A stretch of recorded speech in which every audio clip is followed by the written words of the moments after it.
உலகம் முழுவதும் உள்ள சன்லைஃப் தொலைக்காட்சி நேயர்களே, உங்கள் அனைவருக்கும் வணக்கம். இது நாட்டு மருத்துவம், நலம் தரும் மருத்துவம், எல்லோருக்கும் ஏற்ற பக்க விளைவுகள் இல்லாத பாதுகாப்பான பணச்செலவுகள் இல்லாத மருத்துவம். எளிய மருந்துகளை இந்த நிகழ்ச்சியிலே ஒன்றாக நாம் பார்த்து பழகி பயன்பெற்று வருகின்றோம். இன்று சிலவற்றை நாம் தெரிந்து கொள்வோம். பொஹேவியா டிஃப்யூசா என்று தாவர பெயராலே சுட்டப்பெறுவது மூக்கிரட்டை.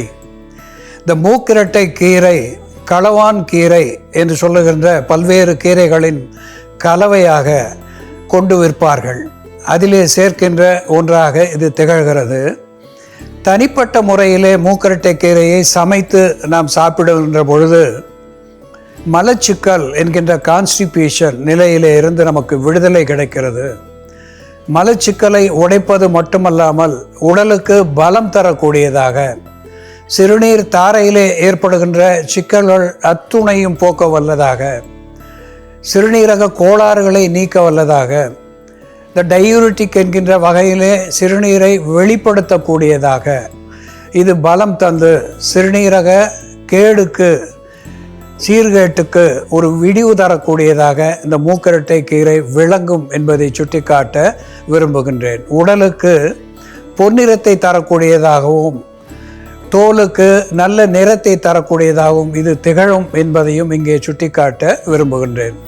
அன்பான நேயர்களே, த ராப்பினஸ் சாட்டிவஸ் என்று தாவர பெயராலே சுட்டப்பெறுவது ரேடிஷ் என்று ஆங்கிலத்திலே சொல்லப்பெறுவது முள்ளங்கி. இந்த முள்ளங்கி கீரையை இளவதாக எடுத்து ஒரு பிடி அளவுக்கு எடுத்துக்கொண்டு அதனோடு போதிய உப்பு சேர்த்து காலையிலே வெறும் வயிற்றிலே அதை மென்று தின்று வருவதனாலே சில நாட்களிலே வயிற்றிலே இருக்கின்ற புண்களை ஆற்ற வல்லதாக அது திகழ்கிறது. வயிற்றிலே இருக்கின்ற பூச்சிகளை வெளித்தள்ளக்கூடியதாக விளங்குகிறது. சிறுநீர் தாரையிலே ஏற்படுகின்ற சிக்கல்கள், அதாவது சிறுநீர் சரியாக வெளிவராத நிலை, அந்த நிலையை போக்கி தாராளமாக வெளித்தள்ளுகின்ற ஒரு டயூரிட்டிக்காக இந்த முள்ளங்கி கீரை விளங்குகிறது. வயிற்று பூச்சிகளை வேறிருக்கிறது. ஆன்டிலித்திக் என்கின்ற வகையிலே சிறுநீரக கற்களை சிறிது சிறிதாக கரைக்கின்ற வல்லமை உடையது இந்த முள்ளங்கி கீரை என்பதையும் சுட்டிக்காட்ட விரும்புகின்றேன்.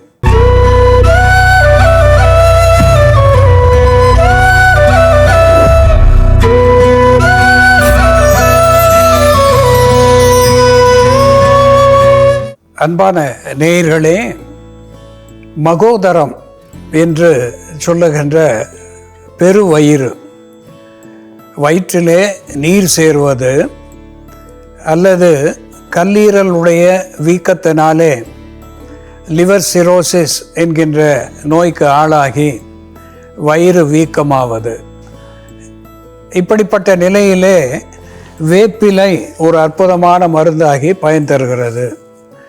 அசாடிரச்சா இண்டிகா, த நீம் லீவ்ஸ் என்று சொல்லக்கூடிய வேப்பிலை, இதனோடு ஃபிலாந்தஸ் நிரோரி என்று சொல்லக்கூடிய கீழ்காய் நெல்லி, இலைகளின் கீழே காய்களை வரிசையாக பெற்றிருப்பது கீழ்காய் நெல்லி. இந்த கீழ்காய் நெல்லி மட்டுமே தனி மருந்தாக மஞ்சள் காமாலையை போக்குகின்ற ஒரு அற்புதமான மருந்தாகி பயன் தருகிறது. கல்லீரல் மண்ணீரல் நோய்களை கண்டிக்கிறது. சிறுநீர் தாரையிலே ஏற்படுகின்ற சிக்கல்கள், எரிச்சல்கள், இவற்றை போக்குகின்ற ஒன்றாக இந்த கீழ்காய் நெல்லி தனித்து மருந்தாக பயன் தருகிறது.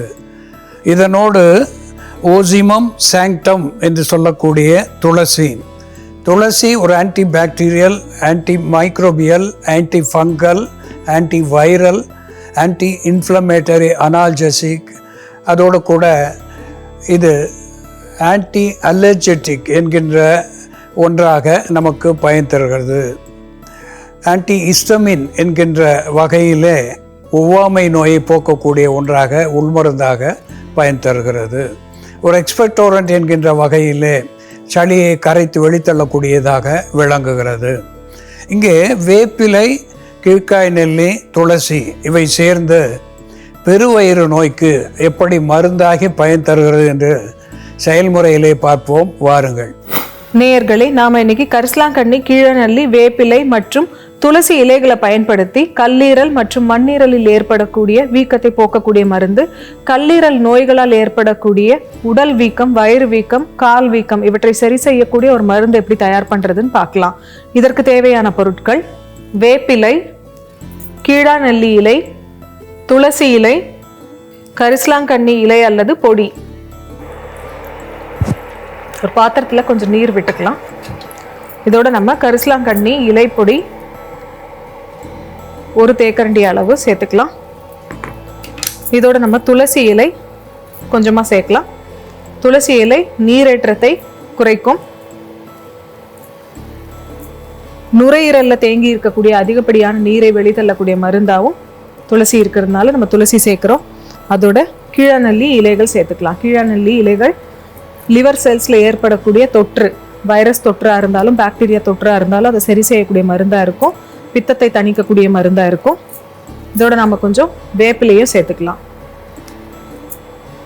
வேப்பிலையும் தொற்றை சரி செய்யக்கூடிய மருந்தாக இருக்கும். கீழநெல்லி இலைகளோட வேப்பிலை, கரிசலாங்கண்ணி இலை, துளசி இலை இதெல்லாம் சேர்த்து நல்லா கொதிக்க வச்சிடணும். இது நம்ம பவுடராகவும் ப்ரிப்பேர் பண்ணி அப்படியே எடுத்துக்கலாம். 4மே சம அளவு சேர்த்துட்டு நம்ம பவுடர் பண்ணிவிட்டு இந்த பவுடரை தினமும் காலை மாலைன்னு நம்ம 1-2 கிராம் அளவுக்கு எடுத்துக்கலாம். தேனில் குழச்சி சாப்பிடலாம். அப்படி இல்லைனா இந்த மாதிரி ஃப்ரெஷ் லீவ்ஸாக இருந்ததுன்னா நம்ம கஷாயம் போட்டு குடிக்கலாம். அப்படி குடிச்சிட்டு வரும்பொழுது நமக்கு காய்ச்சலுக்கு பிறகு பார்த்தோம்னா பொதுவாகவே கல்லீரல் மற்றும் மண்ணீரலில் வீக்கம் ஏற்படும். அதுவும் வைரஸ் காய்ச்சல் வந்து போனால் கல்லீரல் வீக்கம்ன்றது ரொம்ப காமனான ஒரு விஷயம். அந்த சமயத்தில் நம்ம இந்த கஷாயத்தை எடுத்துக்கிட்டோம்னா ஃப்யூச்சரில் வைரஸ் தொற்றுகள் ஏதும் ஏற்படாமல் கல்லீரலை பாதுகாக்கக்கூடிய மருந்தாகவும் இது இருக்கும். இது நம்ம ஒரு ப்ரிவென்டிவ் மெடிசனாகவும் எடுத்துக்கலாம். ஒரு 3 மாதங்களுக்கு ஒரு முறை நம்ம இந்த மருந்தை எடுத்துக்கலாம்.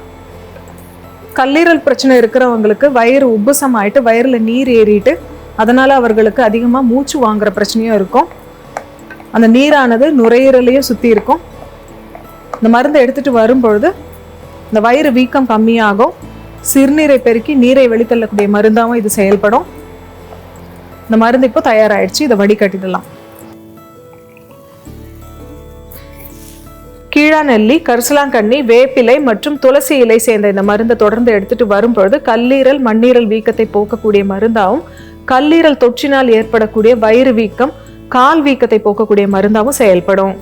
அன்பான நேயர்களே, இந்த எக்லிப்டா ப்ரஸ்டேட்டா என்று தாவர பெயராலே சுட்டப்பெறுவது மஞ்சள் கரிசாலை, புற்றிலை கையாந்தகரை என்று அதற்கு தமிழ் பெயரை சொல்லியிருக்கிறார்கள். திரு உண்டாம், ஞான தெளிவுண்டாம், மேலை உரு உண்டாம், உள்ளதெல்லாம் உண்டாம் என்று தேரன் வெண்பா என்கின்ற நூலிலே இந்த மஞ்சள் கரிசாலையை அன்றாடம் பசுமையாகவோ அல்லது சூரணமாகவோ நாம் சாப்பிட்டு வருவதனாலே திரு உண்டாம். திரு என்பது 2 பொருள் வரும். ஒன்று செல்வத்தை குறிக்கக்கூடியதாக விளங்கும், இன்னொன்று இறை அருளை குறிக்கக்கூடியதாக விளங்கும். இந்த திரு என்று வருகின்ற பொழுது இறைவனுடைய அருள் கிடைத்தாலும் செல்வ வளம் கிடைத்தாலும் மேனியிலே முகத்திலே ஒரு தெளிவு உண்டாகும் என்று சொல்லுவார்கள். திரு உண்டாம், ஞான தெளிவு உண்டாம். ஞானம் என்பது கூர்த்த மதி, அறிவு இவற்றை வளர்க்கக்கூடிய ஒன்றாக இந்த மஞ்சள் கரிசாலை விளங்குகிறது. மேலே உரு உண்டாம். சாதாரண மனிதர்களை விட ஒரு ஞானிகளினுடைய முகத்திலே தெளிவு உண்டாகும். அப்படி மேம்பட்டோர்களுடைய உடலை உண்டாக்கக்கூடியது இந்த மஞ்சள் கரிசாலை என்பதை நாம் மறத்தல் ஆகாது. இதை ஆண்டு கணக்காக சாப்பிடுவதனாலேயும் தவறு இல்லை. உள்ளிருக்கின்ற கல்லீரல், மண்ணீரல் இவற்றை போக்கி, சிறுநீர் தாரையிலே இருக்கின்ற சிக்கல்களை போக்கி உடலுக்கு வளம் தரக்கூடியதாக விளங்குகிறது.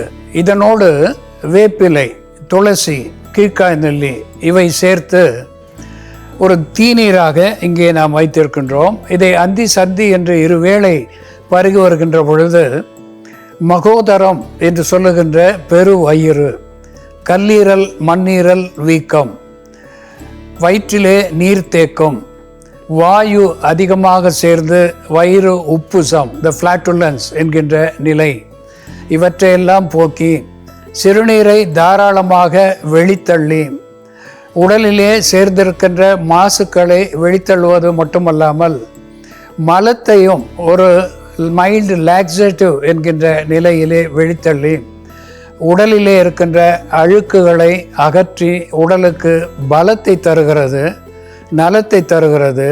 இதனாலே ஆரோக்கியம் விளைந்து முகத்திலே பொலிவு வருகிறது என்பது உண்மை. அன்பான நேயர்களே, மஞ்சள் கரிசாலை, வேம்பு, கீக்காய் நெல்லி, துளசி சேர்ந்து எப்படி மருந்தாகிறது என்று நாம் பார்த்து தெரிந்து கொண்டோம். இதுபோல வேறு ஒரு மருத்துவ குறிப்போடு நாம் மீண்டும் சந்திப்போம். நன்றி, வணக்கம்.